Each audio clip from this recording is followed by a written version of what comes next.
Hi, y'all. Thanks so much for coming. So I am the program director for Big Medium, and I'll give you a little bit of information about us. So I'm going to be presenting the three-step process to be a successful participant on the East and West Austin Studio Tour. First, how you apply, then once you're in, how to promote and bring people to your space, and then finally, once people are at your space, how to engage and build connections with those people. Oh, wait, how do I... Okay, so a little bit of background about Big Medium. We're a nonprofit organization dedicated to championing and cultivating artists and contemporary arts across Austin and Texas. We're basically here to provide platforms and foster connections with artists and their surrounding communities. And that's how East and West started. So East and West Austin Studio Tours were, sorry, I'm like trying to connect these two.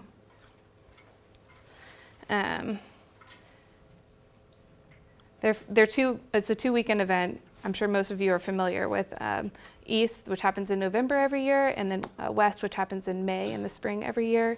It's an opportunity to meet the makers, the local artists that make Austin unique, and bring the public into those special spaces that you can never see throughout the year.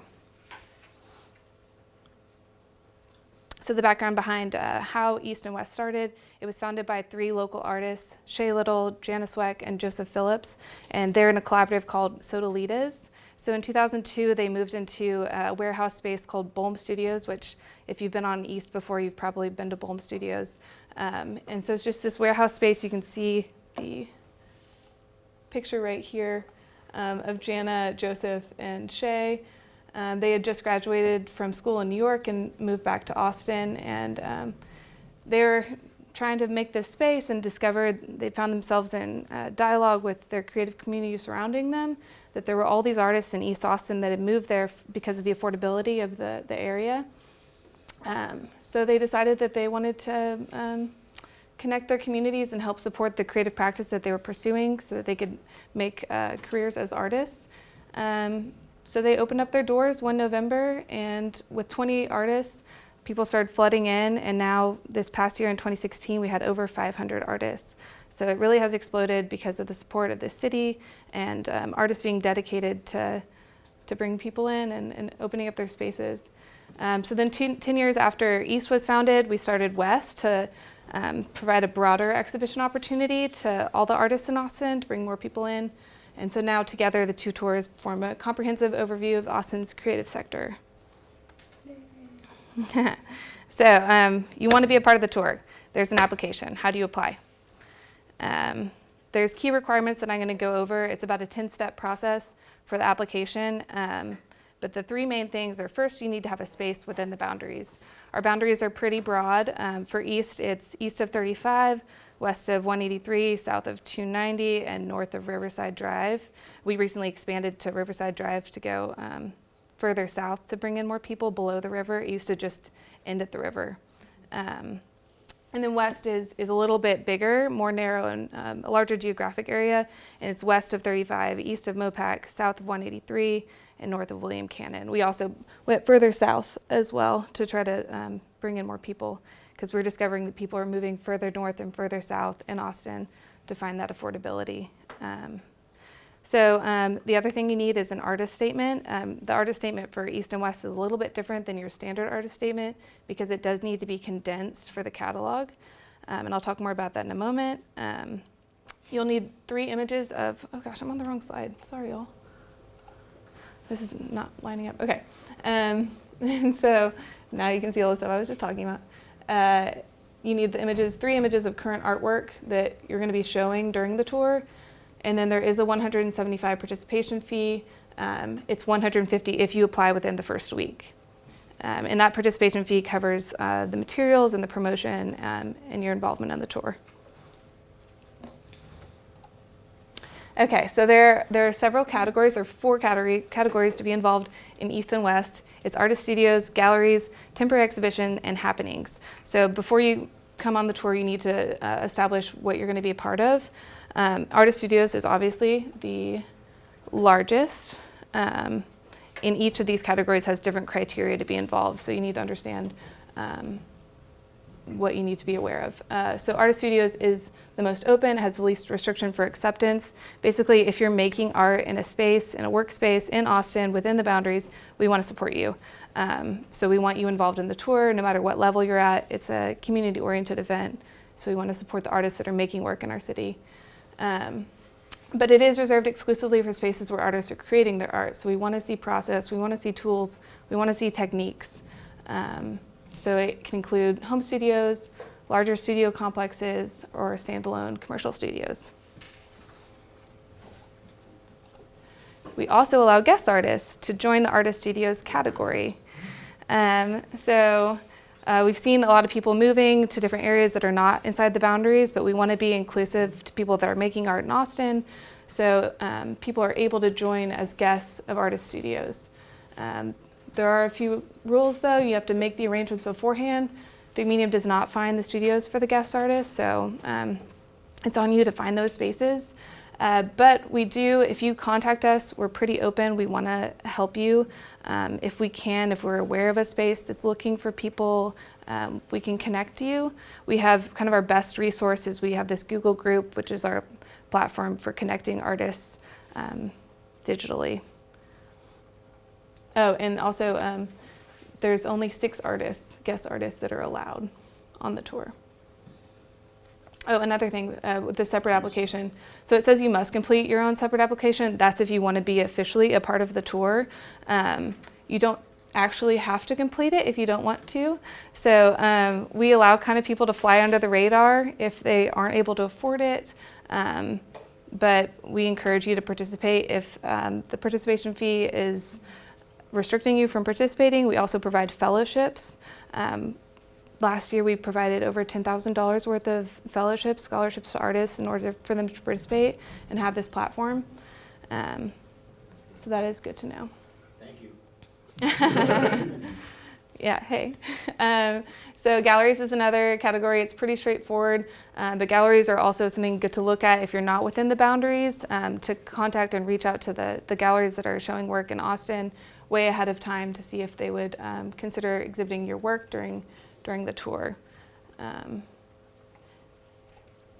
Temporary exhibitions. This is kind of a fun category that we allow that includes all sorts of unconventional venues, site-specific installations, pop-up shows, exhibitions in warehouse spaces, empty homes, etc.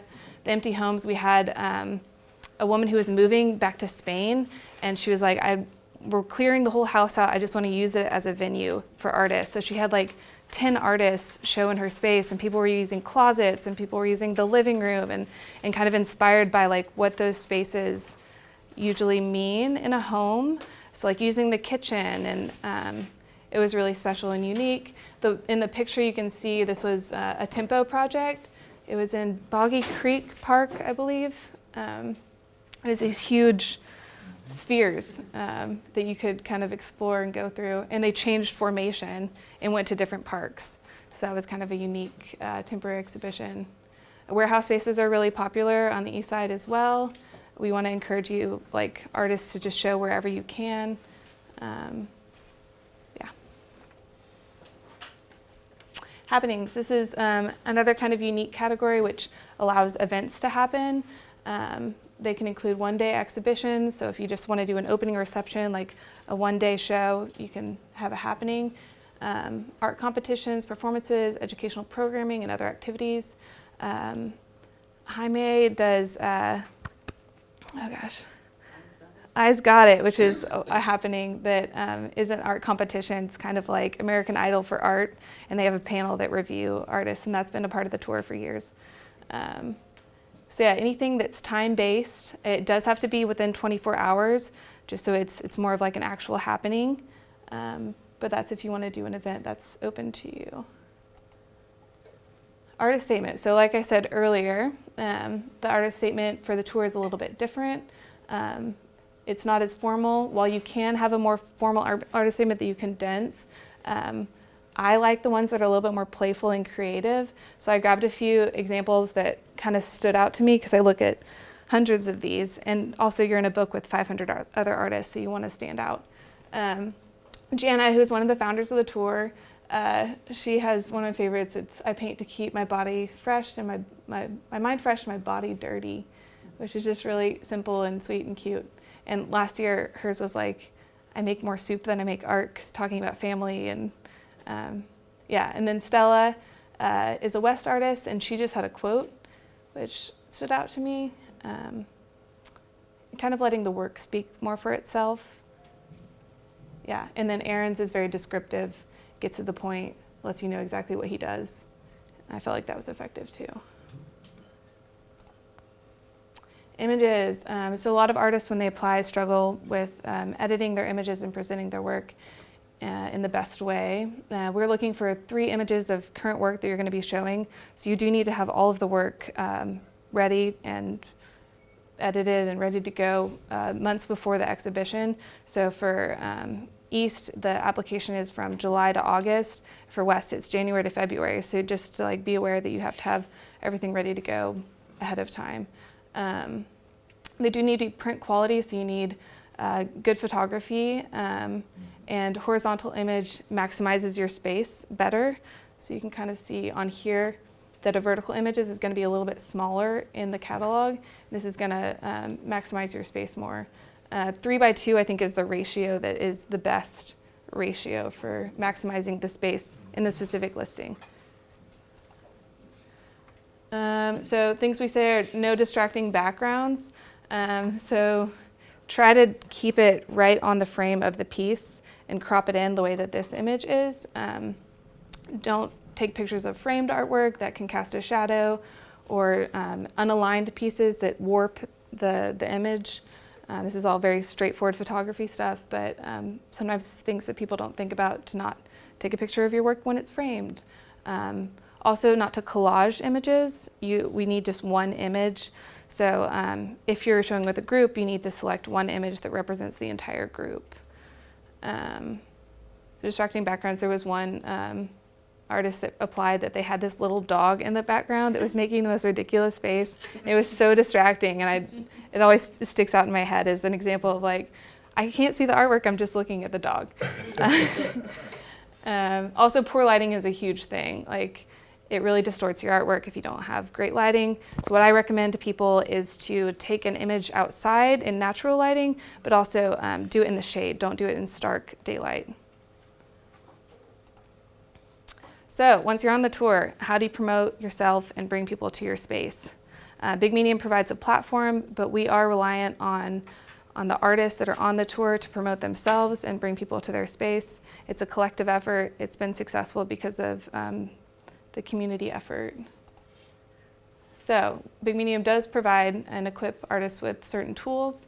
Some of these tools include a graphics package, catalogs, signs, an artist social, and is an event that we do, as well as the group exhibition, which you can see in this picture. So the graphics package, for each tour we produce a promotional package of graphics that relate to that cycle's design theme. Each year we do a specific design theme that's inspired by current events or whatever we're kind of thinking about at that time. For example, this one, the stripes you can see, was inspired by, what did John do? It was, we did a community painting project, and we took the colors from that project, we zoomed in and then stretched them out. So it was all colors from the community, and then it was also a grid. Last year was inspired by the Pentagon because it was the 5th year of West and the 15th year of East. So we took the Pentagon and expanded it and warped it in different ways. And then this year is the 16th year. We're inspired more by the current climate culturally and are focusing on native flowering plants because we want to bring peace and hope. So it's kind of fun for the artist to have that package that has this unique design that changes every year to identify yourself and promote your participation in the tour. Up here you can see this is a profile picture that we make for Facebook that'll have your specific tour number on it. On the map you can see that, obviously y'all probably know that each participant has a tour number that is mapped geographically. So from north to south we go from 1 to 500 and whatever. So that's kind of how you identify yourself on the tour. How do you promote yourself and bring people to your space? We also produce a Facebook cover photo, which is the stripes, a digital version of your sign, and a tour map. So those are all things, the logo as well, that you can either create flyers with, you can put all over social media to just create energy around the tour, which we all contribute to. The catalog. So the catalogs are incredibly popular objects that we produce. We print 7,000 of them and distribute them through our partnership with the Austin Public Library. So through all 23 branches of the Austin Public Library, we give them out for free. So we also give catalogs to key patrons, hotel concierges, and attendees of our kickoff event. We want to get them to the hotels because we want to bring in tourists that are coming to the city to make them aware of the event that's going on. And as well as attendees of the kickoff event, we have over 500 artists and community members that come to this event. So to get the catalog in their hand and help them navigate the tour. They also serve as kind of this collector's item that it can sit on your coffee table and serve as an excellent reference for all of the artists that are making work in the city at that time. So it's a great resource to be in the book as a reference for people that are looking for who's making artwork in Austin. The signs. So we produce these signs. Each artist gets one sign, but they're also able to order extra signs. But in the graphics package, like I said, we also give you the file so you can produce as many of these with our design as you want. Some of the ones that I included here, so this is your standard sign. I like it when artists get creative with it. This is Manik Nakra, and every year he draws on his sign, does something ridiculous. His artwork is kind of jungle Indian inspired. So he has this machete going through the sign, and it says badass jungle art and dangerous, and it's funny. This group right here, this is Warbach Lighting and Design. They're on East, and every year they do a different giant painted projected sign. So they project on the wall and they hand paint it based on the design that we've done that year. And they're right on 7th Street. So you can see it from the street, it's huge. It really brings people in. And so we encourage you to do something creative like that. The Artist Social. So the Artist Social is something that we started more recently with East and West as an orientation for everyone that's on the tour to come and get together and meet each other. It's a great opportunity for the artists on the tour to meet their neighbors. We say it's really important for the people on the tour to know who's surrounding them. It's also the time when they get their maps and catalogs and signs. So they can say oh, I'm number 250 and you're number 251. Let's get to know each other and help promote each other. And just also to a big part of the tour is connecting artists and making them aware of the other artists in their city.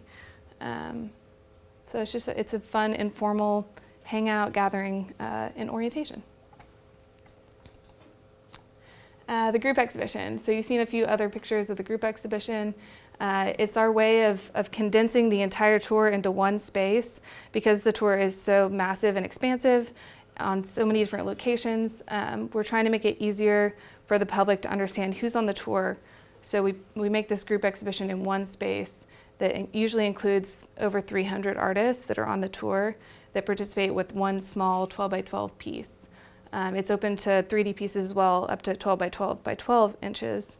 So it's a great way to expand and extend your presence on the tour because we're bringing in so many audience members to that space specifically. We promote it as the starting point of the tour.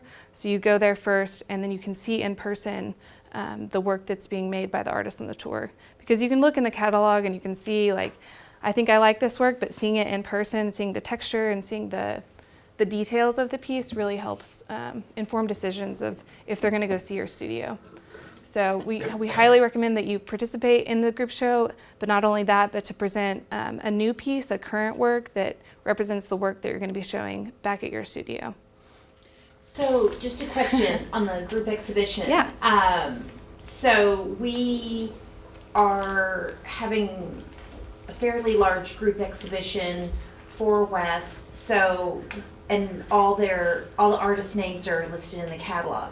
So can each artist actually have a piece Yes. due West? Yes. Oh.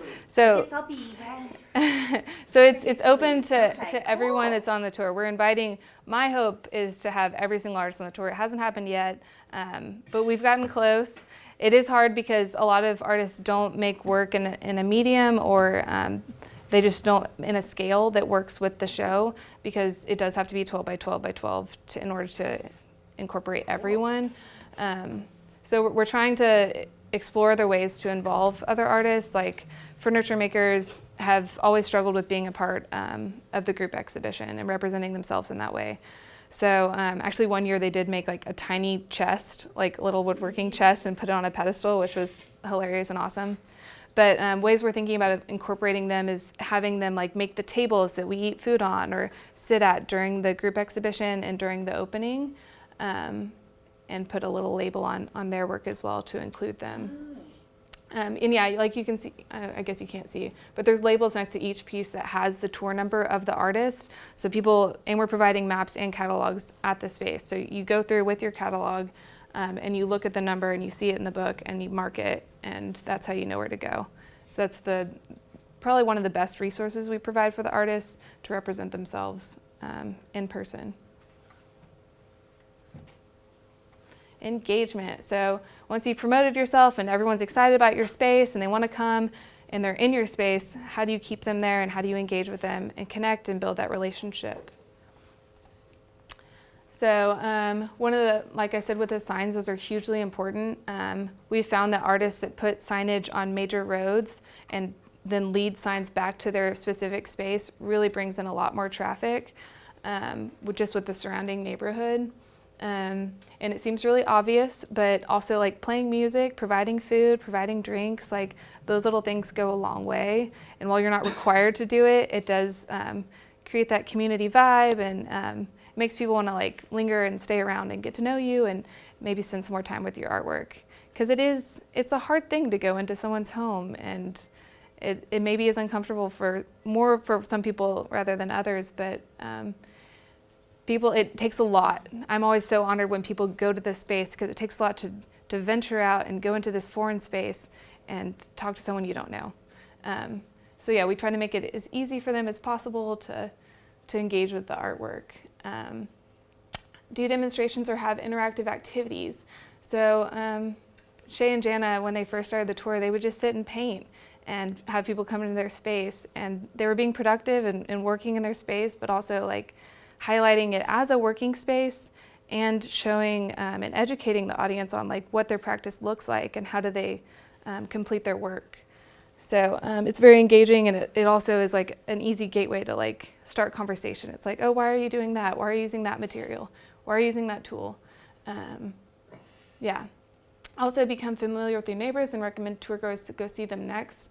I kind of mentioned that earlier with the artist social, that that's the opportunity to get to know your neighbors, so that when the tour comes, you can be like, oh, I know Stella Lessie right down the street. She's amazing. You have to go see her work. This is what it looks like. This is the technique. I think you would really like it if you like my work. So just know people that you would personally recommend other artists go see. And it helps the tour goers a lot, because they'll pick like one or two, but then they don't know where to go next, and they don't even realize that there's someone like right around the corner from them.